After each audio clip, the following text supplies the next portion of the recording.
હાય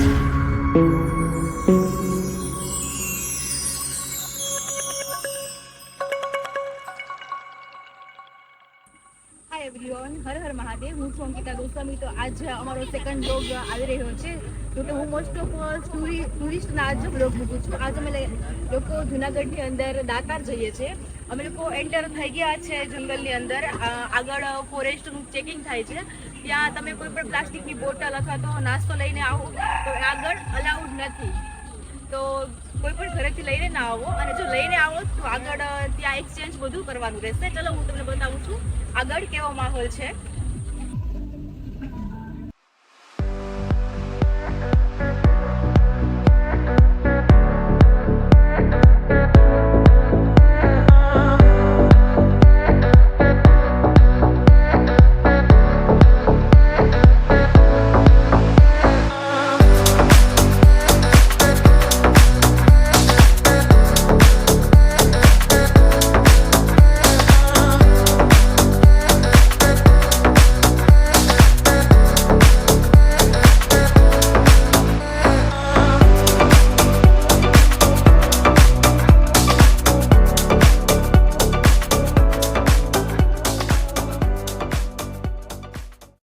અહીંયાથી અમે લોકો અમારી સીડીઓથી ઉપર જવાની જર્ની સ્ટાર્ટ કરીએ છીએ.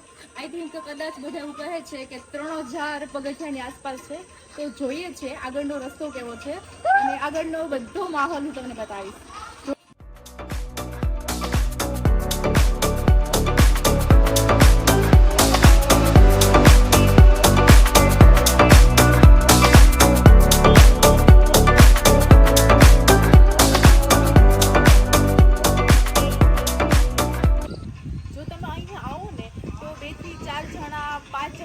ફેમિલી જોડે આવજો તો જ મજા આવશે. બાકી તો જો એકલા આવશો તો ટાઈમ પણ નહીં જાય. અને માહોલ એટલો સરસ છે, ચોમાસું છે અત્યારે, બધી તરફ એકદમ ગ્રીનહરી છે, એકદમ લીલું સરસ મજાનું કુદરતી વાતાવરણ છે. તમે આ સાઈડ જોઈ શકો છો, સરસ મજાનો પુલ છે.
જો જુનાગઢ છે ને, અહીંથી કંઈક આવું દેખાય છે.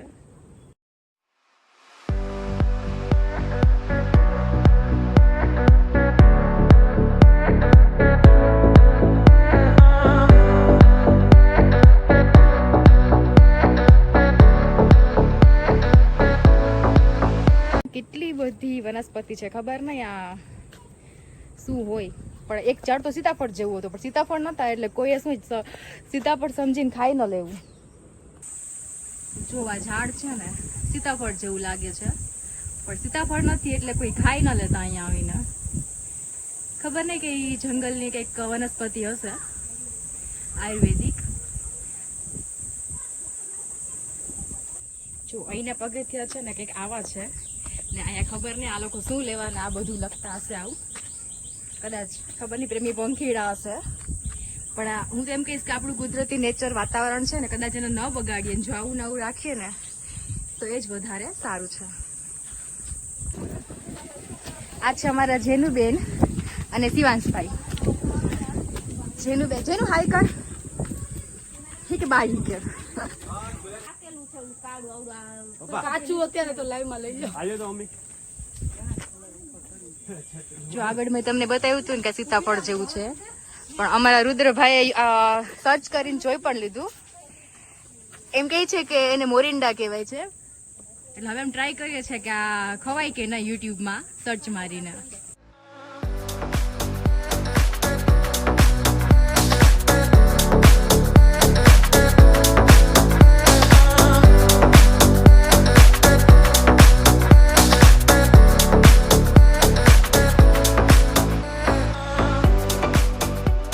ભાઈજીએ ફાઇનલ લઈ લીધું છે મોરિન્ડા.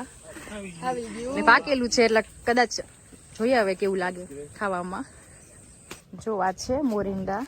હવે આમ ઘરે લઈ જાશું. જો કે જોઈએ પછી શું આનો ઉપયોગ થાય છે. પણ આ ઔષધિ છે, બધા એવું કહે છે કે આ દવા માટે ઉપયોગ થાય છે. ખાવાનું નથી એટલે કોઈ ખાતા નહીં. અહીંથી જુનાગઢ જો તમે કેટલું મસ્ત દેખાય છે. અને આમે કહેવાય છે ને કે પહાડી એરિયામાં છે ને ક્યારેક તડકો તો ક્યારેક વરસાદ. અમે લોકો અત્યારે વરસાદમાં થોડાક છાંટા આવે છે પણ તો પણ મજા આવે છે બધા સ્ટેપ ચડવાની. હવે જોઈએ છે આગળ માહોલ કેવો છે.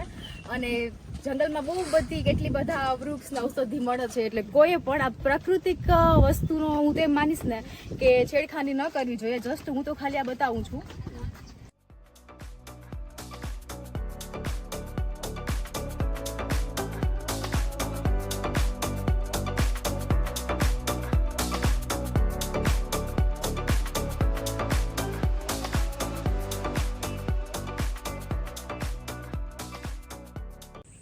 પગથિયા અમે લોકો ઉપર આવી ગયા છે. હજી આગળ જોવે છે કેટલા પગથિયા છે.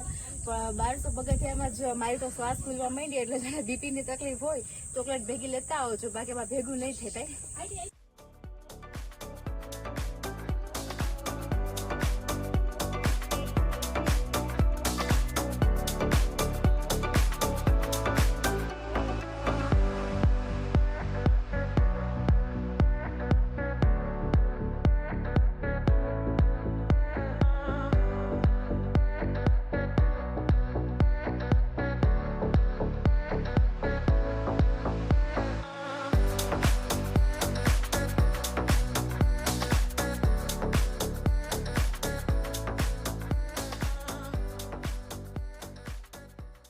અહીંયા અમારા ફેમિલી વાળા બધા ફોટોગ્રાફી કરે છે. ચલો હું પણ જાઉં છું હવે.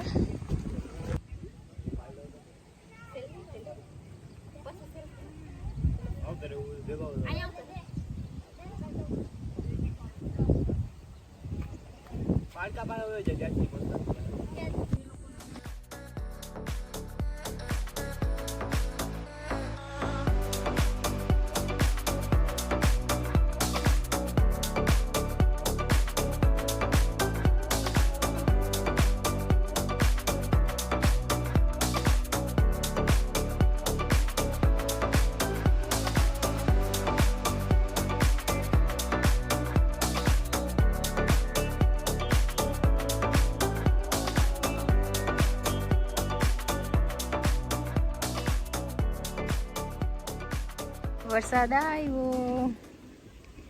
સરસનો વરસાદ આવે છે. જો સામેથી મેઘા આવે છે ધીરે ધીરે. એ નામે મેઘા ને વરસાદનું નામે મેઘા.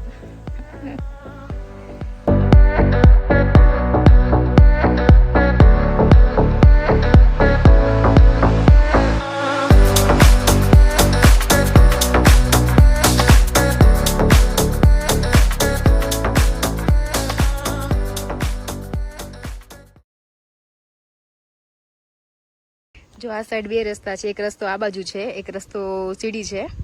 આ સાઈડથી ટ્રેક્ટર ને શું કહેવાય થાર ને એવું બધું જઈ શકે. એટલે જો તમારી પાસે થાર કે કાંઈ હોય તો તમે અહીંયા આ રસ્તેથી આવી શકો. અને અમારે તો ફરજિયાત પગે જવાનું છે એટલે આ જ રસ્તે જવું પડશે.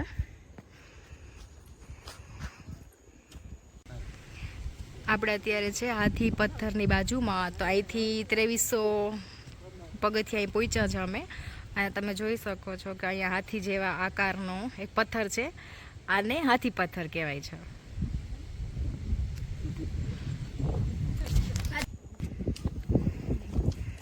અહીંયા એક દરગાહ છે પીર બાપાની. હવે અહીંથી લગભગ 300 કે 400 પગથિયા છે. જોઈએ છે આગળ હવે.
અમે લોકો બધા ફાઇનલી દાતાર પહોંચી ગયા છે.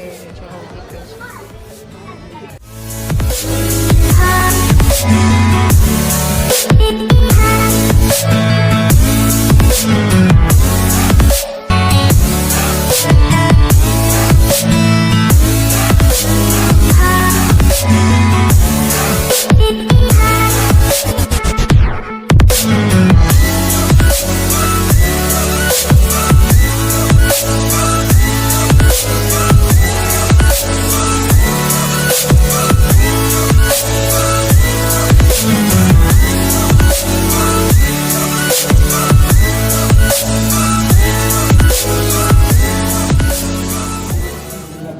ફાઇનલી અમે લોકોએ દાતાર બાપુના દર્શન કરી લીધા છે અને મારા બધા ફ્રેન્ડ્સને યુટ્યુબર ઇન્સ્ટાગ્રામ બધા તરફથી પણ મેં દર્શન કરી લીધા છે અને અમે લોકો અહીંયા ઉપર આવી અને સરસ મજાની પ્રસાદી પણ લીધી. હવે જોઈએ છીએ આગળ અહીંથી 10 મિનિટ બધા એમ કહે છે કે 10 મિનિટનો રસ્તો છે. ત્યાં એક પથ્થર છે કે શું નગડીઓ પાણો કહેવાય એને, કે જેને વગાડીએ ને તો ખબર નહીં નગર જેવો અવાજ આવે છે. એટલે ચલો આપણે ત્યાં જઈએ.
જોરથી વગાડી દો.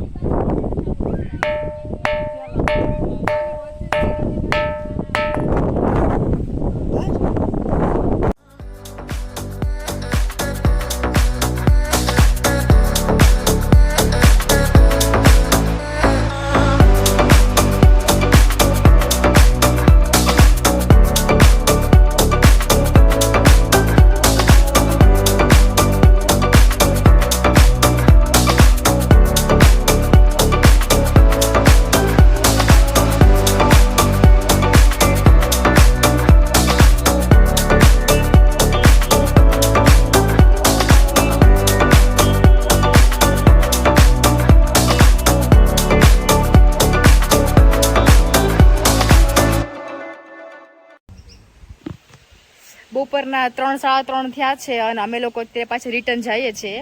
બહુ મજા આવે છે. બધા એક વખત દાતાર ચડવા આવજો, કારણ કે ચોમાસામાં કુદરતી જે વાતાવરણ છે ને એ અહીંયા જ જોવા મળે છે. તો બધા ફાઇનલી આવજો. અહીંયા કેટલા બધા ફ્રૂટ્સના ઝાડવા પણ અમે જોયા અને કેટલી બધી ઔષધિ દવાઓ પણ કહેવાય છે ને કે આ બધી વસ્તુને કંઈ આપણે ઓળખતા ન હોય તો ક્યારે પણ એને ખવાય નહીં.